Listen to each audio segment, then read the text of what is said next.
Hey everybody, this is Joe from Paracord Reviews, and at long last I am going to do a video on how to make bullet jewelry. Specifically today, I'm going to talk about the bullet button. This is a bullet button you can use to cap off a paracord design. I will later do a separate video on the paracord gun casing cap. This is a pretty easy little video and program, but we're going to start with the hard one today. And we're going to start with the bullet button. So what are you going to need? You're going to need you're going to need a vise first off. So here's the vise I use. This is about $17. You can pick up at Harbor Freight. It gives you the flexibility of being able to turn it multiple different ways. And it can sit on your workbench, or it can clamp down to any type of table, what have you. It's a good little vise. I would suggest it. If you can't get one though, you can always go with just a grip, some type of quick grip or something like that. You would also need a hacksaw. So let me move these. I would suggest getting a nice hacksaw with a relatively good blade. If you don't want to go that route, or if you want a little bit more finesse, you can always use a Dremel.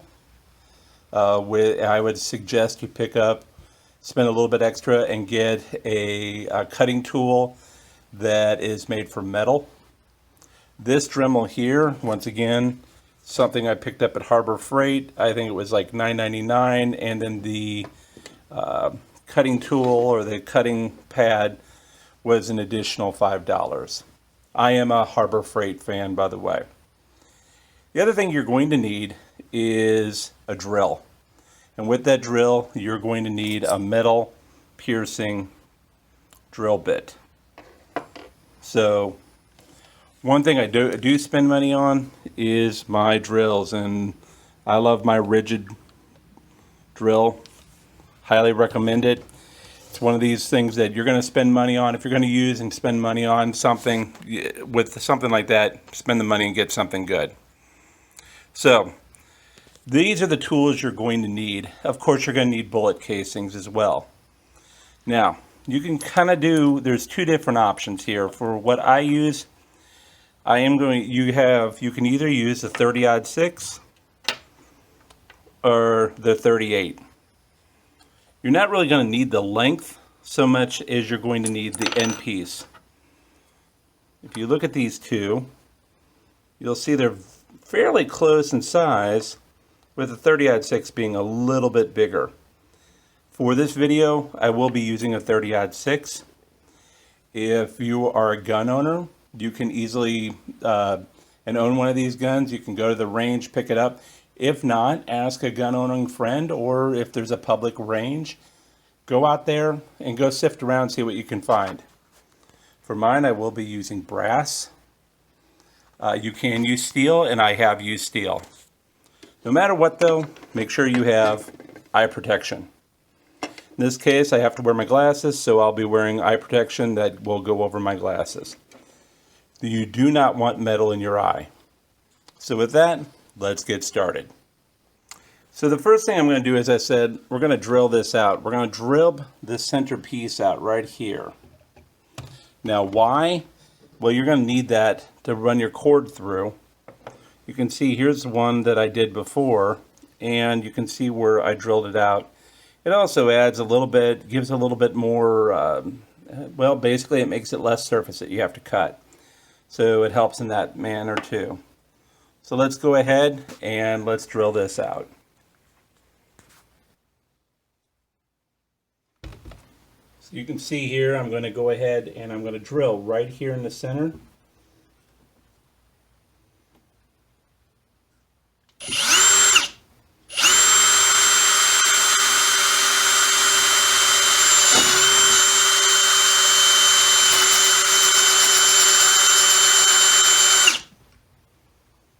You see, the plug came right out.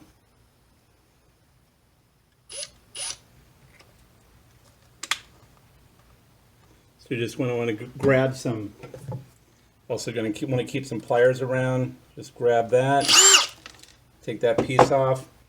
And then I'm going to go in through here and just kind of smooth out this hole a little bit. Oh, came right off. So I'll need to grip that back in. I never want to over grip, and that's what I'm always concerned about, is over gripping. So there we go. As you can see now, I have a perfect hole in there, and now I can start cutting. So as I said, you can cut with a hacksaw. It's going to be a little bit rougher, or you can use a Dremel tool if you have that. As I was telling you, you're probably going to want to, or well, no, not probably, you are going to want to wear safety goggles. So I'm going to go ahead and put mine on. Hacksawing is going to be a little bit more difficult.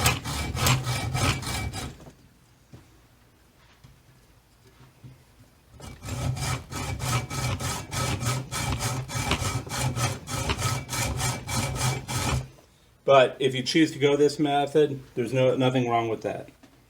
The Dremel is going to take longer. The advantage of the Dremel is not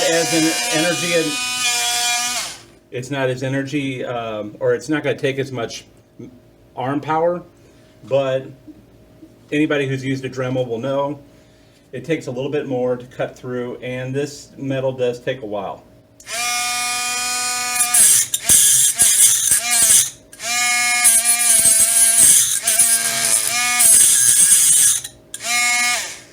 So I'm going to go ahead and do this, and I'll be back with the finished product. So you see, I've finished, and here's the done piece. And here's the other end. So it's not the prettiest looking. You can see it's pretty thin. But now, what you can do is you can buff it. So using a tool, a buffing tool that's part of a Dremel set, which is one of the reasons why I suggest, if you're going to do this frequently, pick up a Dremel set. It's only about 10 bucks, once again at Harbor Freight. You can use a buffing set, and you can buff this and get it to a pretty decent shine. I'll show you.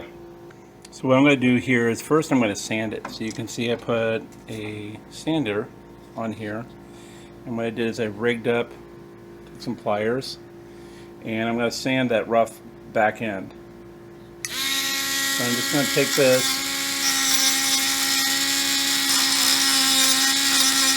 and just kind of go through here,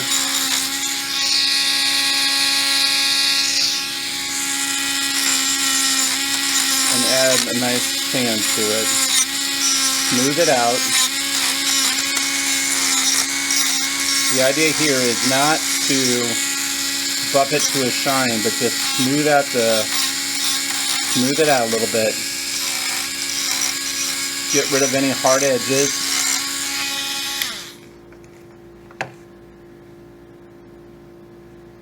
So you can see there's still, feeling it, there's not really any hard edges on it, but I am going to adjust it and smooth it again. So you can see here, this is really not in bad shape, but I would like to polish it up a little bit. So I'm going to take the Dremel tool here, and I've added the polish stone. I'm going to go ahead and just kind of buff that out, give it a nicer looking shine. So you can see here, I'm just going to do it a little bit on my pliers, and you can see it adds a nice little buff to it. And it's all this is buffing it out. So I'm going to adjust it.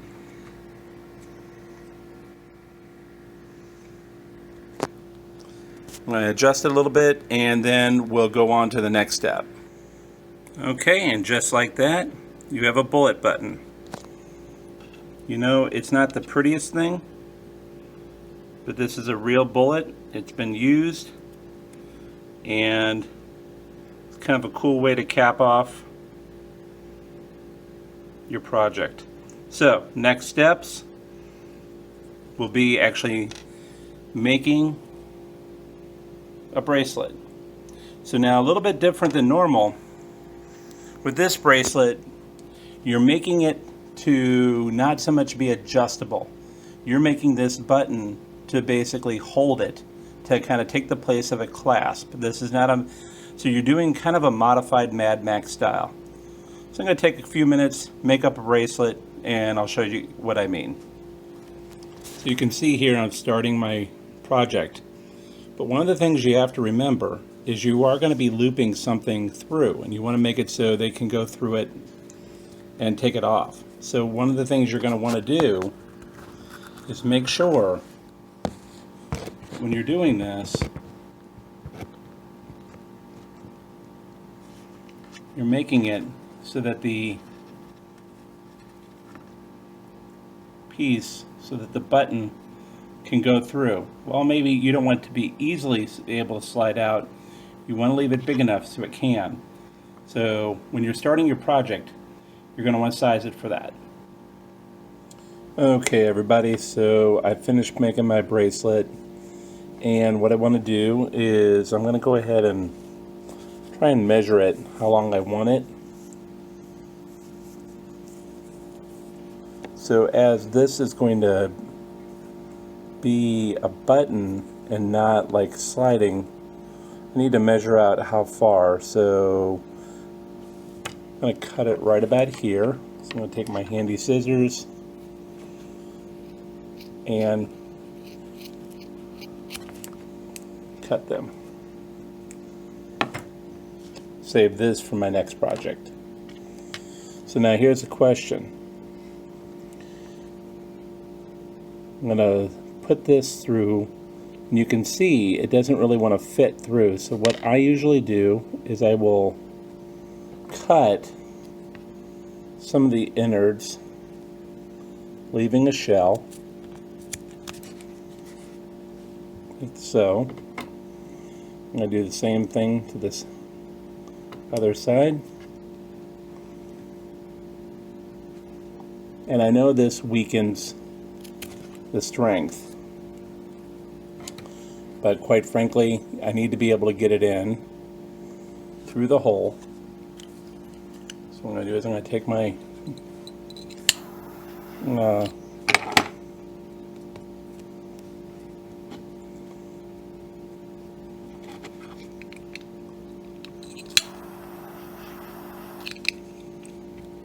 smash that down a little bit. So now I have two hollow ends. I'm going to take the side that's got the writing on it. I'm going to feed these through. So side one, and I'll use my fid to try and help poke through.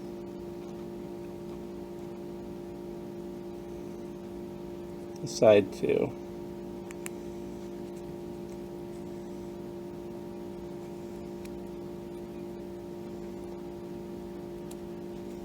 So now you can see here I got both sides through. So now you have a couple of options here. You can slide it down and you could tie it off and make just a little knot. And there's nothing wrong with doing that, knotting it off. And then just melting it. And you got a nice little knot that you can go through, but you got to think about, can you get it through if you knot it? If you didn't make the hole big enough to get it through, knotting it's not going to work. So might I suggest instead, rather than knotting it, melting the end. So what you can do, or what I do, is I'll get the end very nice and hot, and I'll take and I just kind of cap it like so. And then I'll melt it a little bit more.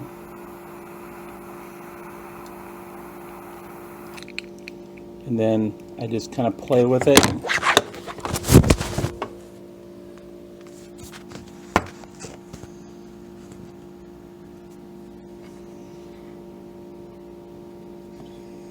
And you can see what I'm doing here is I'm kind of just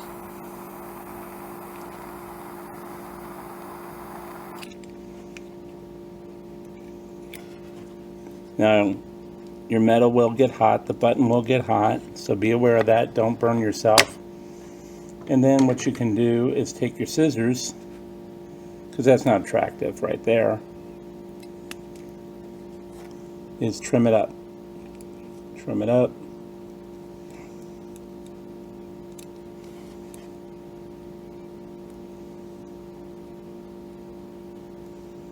And just trim here and there until you get it the way you want it, and then let it cool because it's going to be a little hot. But there you go. Now I'll still work on this for a little bit longer, trying to get this a little bit more even and shape it, but you have the basic ideas. So that is how you can make a bullet button. Now with the remnants, what I'll do is I'll put these together and I'll use them to make a keychain, a matching keychain. And I'll make another video on that later. But thanks to everybody. Hope you found this educational, and keep paracording. Till later.